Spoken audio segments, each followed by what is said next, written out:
Halo teman-teman, selamat hari Minggu. Ketemu lagi di kelas Madia. Hari ini kita belajar kitab lagi dari Markus 10 ayat 35 sampai 45 dengan judul Murid yang menyangkal diri dari kesombongan. Sebelumnya, mari kita berdoa dulu. Bapa yang baik, terima kasih untuk anugerah dan berkat yang telah Engkau beri untuk kami semua. Sebentar kami mau mulai pelajaran hari ini, sertai kami dan persiapkan hati kami semua untuk mendengar cerita Alkitab yang akan disampaikan nanti.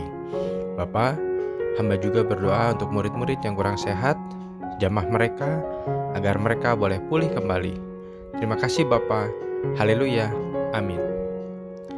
Pernahkah kalian bersaing dalam suatu perlombaan untuk mendapatkan posisi pertama?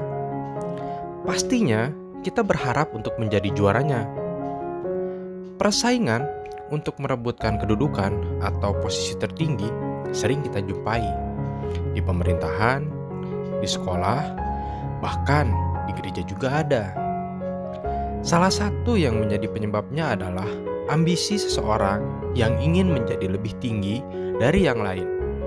Seperti cerita Alkitab kita hari ini dalam Markus 10 ayat 35 sampai 45. Mari kita simak bersama-sama. Waktu itu, Yakobus dan Yohanes, anak-anak Zebedeus, mendekati Yesus dan berkata, "Perkenankanlah kami duduk dalam kemuliaan-Mu kelak, yang seorang di sebelah kananmu dan yang seorang lagi di sebelah kirimu." Kata Yesus kepada mereka, "Kamu tidak tahu apa yang kamu minta."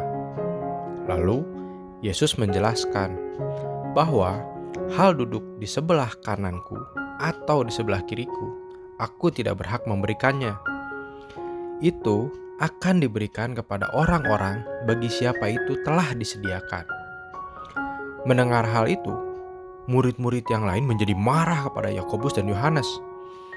Kemudian, Yesus menjelaskan kepada mereka semua, "Kamu tahu bahwa pemerintah bangsa-bangsa memerintah rakyatnya dengan tangan besi, dan pembesar-pembesar menjalankan kuasanya dengan keras atas mereka. Barang siapa ingin menjadi besar di antara kamu, hendaklah ia menjadi pelayanmu.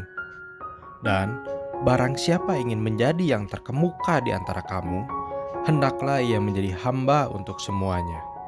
Karena Anak Manusia juga datang bukan untuk dilayani, melainkan untuk melayani dan untuk memberikan nyawanya menjadi tebusan bagi banyak orang."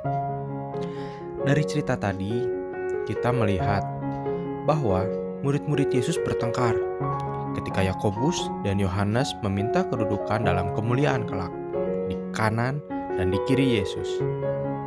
Pertengkaran pun berlanjut ketika mereka mempertanyakan siapa yang terbesar dan terkemuka di antara mereka.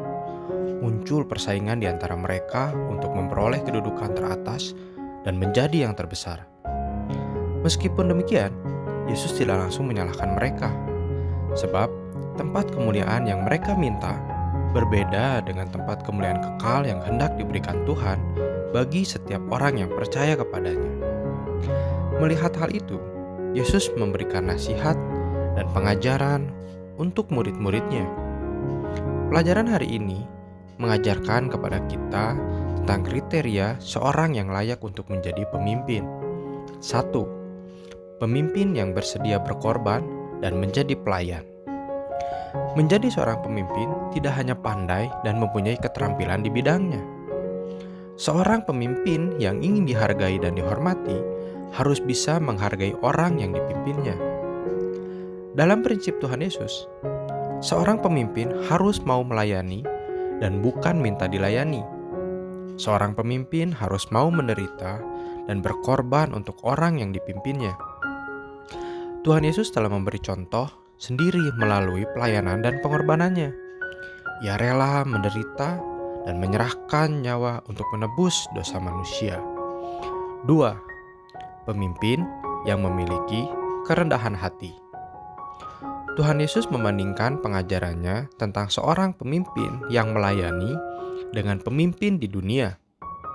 Seorang pemimpin yang melayani adalah orang yang memiliki kerendahan hati, rela berkorban, dan memiliki kasih. Sedangkan pemimpin duniawi cenderung mencari pujian dan hormat manusia. Banyak contoh dari pemimpin dunia yang memerintah dengan semena-mena karena kekuasaan yang mereka miliki dan memanfaatkan kekuasaannya untuk memenuhi kepentingan dan kemuliaan diri sendiri. Menurut Tuhan Yesus, seorang pemimpin harus memiliki hati sebagai hamba. Seorang pemimpin harus terlebih dahulu merendahkan diri dan merendahkan hati jika ingin dihormati dan dihargai. Tuhan Yesus tidak menghendaki kepemimpinan yang kejam dan otoriter, serta mencari hormat dari manusia, melainkan hanya dari Allah saja. Belajar dari pengalaman Tuhan Yesus dan murid-muridnya, kita jadi tahu sekarang bagaimana menjadi seorang murid yang mampu menyangkal diri dari kesombongan. Anak-anak Madya, jika kalian dipercaya untuk melayani Tuhan dengan talenta yang luar biasa, pakailah itu untuk kemuliaan Tuhan.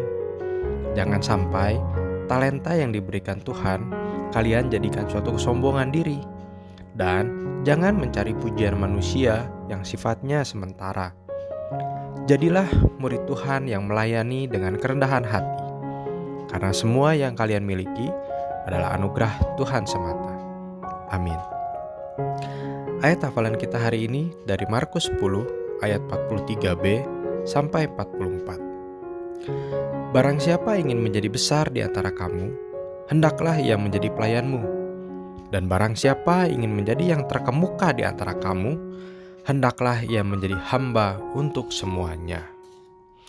Mari kita tutup pelajaran hari ini dengan berdoa. Bapa, terima kasih untuk cerita Alkitab hari ini.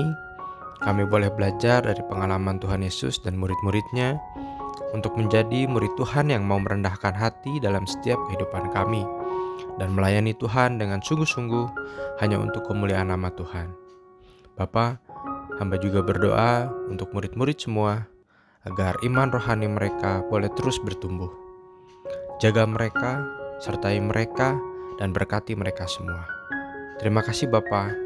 Haleluya. Amin. Selamat hari Minggu teman-teman. Tuhan Yesus memberkati.